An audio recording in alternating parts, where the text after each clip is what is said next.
بسم الله الرحمن الرحيم.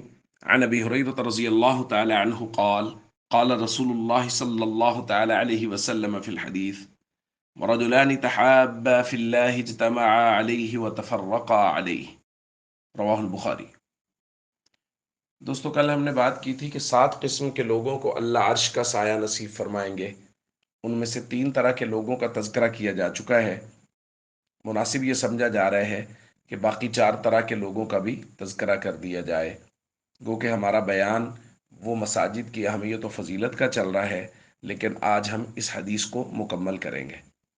چوتھے نمبر پہ حضور نے فرمایا وہ 2 لوگ جو اللہ کی محبت میں جمع ہوتے ہیں، اللہ کی محبت میں الگ ہوتے ہیں، ان کا مقصد ایک دوسرے سے ملنے کا، ملاقات کا، وہ سوائے اللہ کی محبت اور رضا کے اور کوئی نہیں ہوتا۔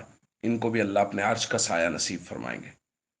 5ویں نمبر پہ فرمایا وَرَجُلٌ طَلَبَتْهُ امْرَأَةٌ ذَاتُ مَنْصَبٍ وَجَمَالٍ، اور وہ آدمی جسے باعزت اور حسین عورت اپنی طرف برائی کی دعوت دے اور یہ کہہ دے انی اخاف اللہ، مجھے اللہ کا ڈر اور خوف ہے، اور یہ برائی سے باز رہے، اللہ اسے بھی عرش کا سایہ نصیب فرمائیں گے۔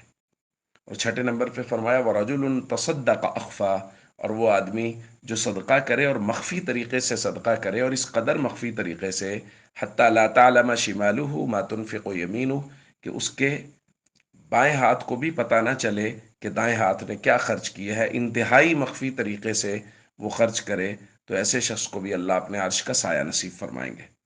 اور 7ویں نمبر پہ فرمایا وَرَجُلٌ ذَكَرَ اللَّهَ خَالِيًّا، اور وہ آدمی جو اکیلے میں بیٹھ کے اللہ کا ذکر کرے اور بے ساختہ ففاضت عیناہ، اور بے ساختہ اس کی آنکھوں سے آنسو جاری ہو جائیں اللہ کی محبت میں، تو حضور نے فرمایا اس شخص کو بھی اللہ اپنے عرش کا سایہ نصیب فرمائیں گے۔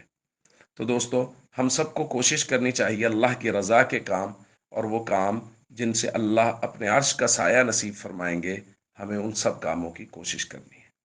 السلام علیکم ورحمۃ اللہ وبرکاتہ۔